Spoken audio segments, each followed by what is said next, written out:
श्री स्वामी समर्थ गुरुदेव दत्त. देवघर आणि आपलं घर. देवघर म्हणजे आपल्या घराचा गाभा, मुख्य केंद्रबिंदू म्हणजे आपलं देवघर. वास्तुशास्त्रानुसार आपलं देवघर कुठे असावं, त्याची जागा आणि दिशा कोणती असावी आणि देवघर नेमकी असावं कसं, याबद्दल संपूर्ण माहिती. देवघराकडे बघितलं तर पॉझिटिव्ह एनर्जी आपल्याला वाटली पाहिजे असं आपलं देवघर पाहिजे. काही घरांमध्ये देवघर असतं, पण त्या घरामध्ये ती एनर्जी त्या घरामुळे जाणवत नाही. त्याला कारण असतं देवघर चुकीच्या ठिकाणी, देव व्यवस्थित नाही आणि देव एकमेकाकडे बघत असलेले. तर सर्वात प्रथम आपलं देवघर असावं ईशान्य दिशेला. ईशान्य दिशा ही देवांची दिशा मानली जाते. जसे आग्नेय कोपरा आपल्या किचनसाठी असतो, तसा देवघराचा किंवा देवाचा जो गाभा असतो तो ईशान्य दिशेला असतो. ईशान्य दिशेला आपलं देवघर असेल तर त्या घरामध्ये सकारात्मक ऊर्जा, केलेल्या कामामध्ये यश आणि त्या घराची भरभराट सतत होत असते.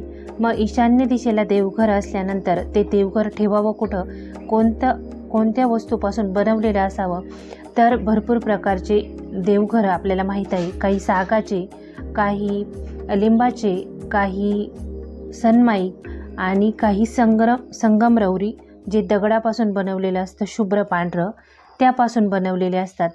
पण सर्वात उत्तम देवघर असतं ते लाकडी, जे साग, लिंब, वड या देववृक्षापासून बनवलेलं असतं.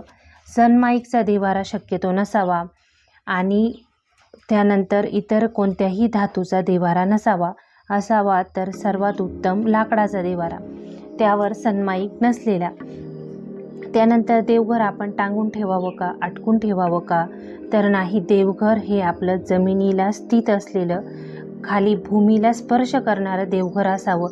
देवघर कधीही शोकेशमध्ये किंवा देव अटकून ठेवलेले टांगतं असं ठेवू नये. त्यामुळे आपल्या घराला दोष लागतो आणि देवाची अवकृपा आपल्या घरावर होते. आता ज्या घरांमध्ये जागाच नाही आहे, जागेचा अभाव आहे, त्या घरांमध्ये किचनच्या घरामध्ये आपलं देवघर असतं.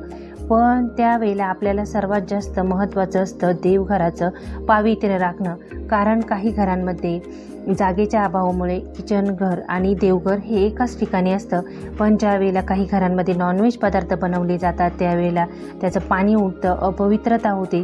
त्यामुळे कमीत कमी ज्यांना आपलं देवघर हे किचनमध्ये ठेवायचं आहे, त्यांनी पावित्र्य राखणं खूप महत्त्वाचं आहे. नॉनव्हेज पदार्थ तिथे बनवू नये, सकारात्मक शाकाहारी जेवण बनवावं आणि तिथे आपली सावली पडणार नाही अशा प्रकारचं तिथे सोय करावी आणि मगच देवघर आपल्या किचनमध्ये करावं. आणि शक्यतो देवघर आपण ज्या वेळेला किचनमध्ये बनवतो त्यावेळेला तिथे कमीत कमी काहीतरी प्लायवूडचा आपल्याला 6 इंचाचा पडदा नक्की करावा किंवा आपण साधा कॉटनचा पडदाही लावू शकतो. देवघर आपण अटकून का ठेवू नये, तर देव आपण टांगते ठेवल्यासारखं होतं आणि त्यामुळे आपल्याला दोष लागतो. देवघराचा जो ईशान्य कोपरा आहे आपला, तो देवघर आपलं कधीही दारातून बघितल्यानंतर देव दाराच्या बाहेर पाहत आहे असे ठेवू नये. यामुळे द्वारवेध तयार होतो आणि त्या घराला दोष लागतो. देव म्हणजे यासाठी एक गोष्ट की आपण ज्या वेळेला घरातून सारखं बाहेर पाहत असतो ना, त्यावेळी आपलं लक्ष कुठं असतं, तर सारखं बाहेर असतं. तसंच ज्यावेळेला आपण देवघरातले देव सारखी दरवाज्यातून बाहेर बघत आहे असं देवघर जर ठेवलं तर देवांची कृपा आपल्या घरावर होत नाही आणि द्वारवेध निर्माण होतो. त्यामुळे देवघर कधीही दरवाजाच्या आपल्या समोर ठेवू नये, थोडंसं बाजूला ठेवावं. देवघरामध्ये देव एकमेकांकडे बघत आहेत असं ठेवू नये. त्यामुळे देव एकमेकाकडे बघत असताना विरोधी शक्ती निर्माण होते आणि त्यामुळेही देव आपल्या घरामध्ये कार्य करत नाही. एकापेक्षा जास्त किंवा 2पेक्षा जास्त एकाच देवाच्या मूर्ती आपण देवघरात ठेवू नये. जर आपल्याकडे एक फोटो असेल एका देवाचा तर मूर्ती चालेल, पण दोन्हीही मूर्त्या, एक फोटो असं 3 वस्तू देवघरामध्ये ठेवू नये. आपले कुलस्वामिनी, कुलदैवत या देवांचे फोटो आपल्या घरात नक्की असावेत. आपले इष्टदैवत जे आहे त्याचा फोटो असावा. त्यानंतर नागनंदी विरहित पिंड असावी, घंटा देवता असावी, शंख, दक्षिणावर्ती शंख असावा, अन्नपूर्णा माता असावी लक्ष्मी मातेचा फोटोही असावा. ह्या साध्या आणि सोप्या गोष्टी आपल्या वस्तू देवघरामध्ये असाव्यात. देव फार जास्त ठेवू नये. देव जितके कमी सुटसुटीत तितकी देवपूजा आणि देवकार्य करायला आपल्याला ही सकारात्मक ऊर्जा जाणवते. देव जास्त ठेवणे म्हणजे देवांची कृपा आपल्यावर होईल असं नाही, तर देव जितके महत्त्वाच्या मूर्ती आणि फोटो आहेत तितकेच ठेवावे. भग्न झालेले, चिरा पडलेले किंवा फोटोंचा कलर गेलेले असे देव फोटो आपण घरात ठेवू नये. मूर्ती यामुळे आपल्या घरामध्ये सतत आजारपण आणि कटकटी निर्माण होतात. त्यामुळे देव ज्या वेळेला आपण नवीन घेतो त्यावेळेला काळजी करून आणि नंतर ही देव आपण सतत बघत राहावं. आंघोळ ज्या वेळेला आपण देवांना घालतो त्यावेळेला मूर्ती भग्न झालेली आहे का, कुठे चीर पडलेली आहे का, माशी लागलेली आहे का, डंक लागलेला आहे का, किंवा देवांना चिरा पडलेल्या आहेत का, हे नेहमी बघत चालावं. ह्या छोट्या छोट्या गोष्टी जर आपण पाळल्या तर नक्कीच देवाची कृपा आपल्यावर होते. आता देवघर ईशान्य कोपरा सोडून आपण कोणत्या जागेमध्ये ठेवू शकतो, तर उत्तर दिशेमध्ये, म्हणजे ईशान्य आणि वायव्य दिशेचा जो मध्य असतो उत्तर दिशेचा, तिथेही आपण देवघर ठेवू शकतो जागेच्या अभावी. त्यानंतर पश्चिम दिशेला देवघर चालतं, पश्चिम दिशेच्या मध्यभागी. पण शक्यतो देवघर हे ईशान्य कोपऱ्यातच असावं. पण जागेच्या अभावी आता जी फ्लॅट सिस्टीम शहरामध्ये आहे तिथे जागा कमी असते, मग तिथे अशा ठिकाणी ठेवलं तर चालतं. देवघर कुठे ठेवू नये, तर देवघर आग्नेय कोपरा, नैऋत्य कोपरा.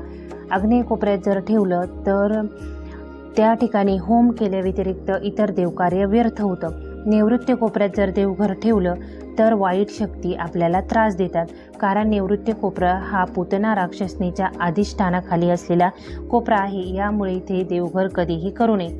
वायव्य कोपऱ्यात जर देवघर केलं तर देवांची कृपा आपल्यावर राहत नाही. त्यामुळे नेहमी देवघर हे ईशान्य कोपऱ्यात किंवा ईशान्य आणि वायव्यचा जो मध्य आहे उत्तर दिशा, तिथेही ठेवलं तरी चालतं, कारण उत्तर दिशा ही भगवान कुबेरांची दिशा आहे. देवघर कुठे ठेवू नये, तर टांगतं ठेवू नये, या दिशेंना ठेवू नये जे सांगितले त्या. आणि देवघर कधीही जे आपलं टॉयलेट बाथरूम आहे त्याच्या भिंतीला देवघर कधीही ठेवू नये. ज्यांना फारच अडचण असेल अशांनी त्या भिंतीला अटॅच होणार नाही असं देवघर आपण ठेवायचं, की त्यापासून आपलं देवघर थोडंसं लांब होईल, भिंतीला ते खेटणार नाही. या दृष्टिकोनातून आपण देवघर ठेवायचं आहे. देवघरातील मूळ ज्या देवता आहेत त्यांना रोज स्नान घालणे, देवारा स्वच्छ ठेवणे, त्याला जाळी धूळ बसणे नाही याची काळजी घेणे. कारण आपण देवघर जितकं स्वच्छ निर्मळ ठेवू तितकं आपल्या घरामध्ये पॉझिटिव्ह व्हायब्रेशन आपल्याला जाणवतात आणि देवांकडे बघितल्यानंतर ही आपल्याला सकारात्मक ऊर्जा आपल्या घरामध्ये जाणवते. ज्या घरामध्ये देवघर व्यवस्थित आहे, देव व्यवस्थित आहेत, त्या घरावर भरभरून देवांची कृपा होते आणि त्या व्यक्तींच्या जीवनातील कोणतंही कार्य हे अडत नाही. त्यामुळे देवघर हे नेहमी स्वच्छ आणि पवित्र जागेत ठेवावं. देवघरामध्ये ज्या काही मूर्ती आहेत त्यांना रोज स्नान घालावे. ज्या मूर्तींना अभिषेक घालायचा त्यांना रोज अभिषेक घालावा.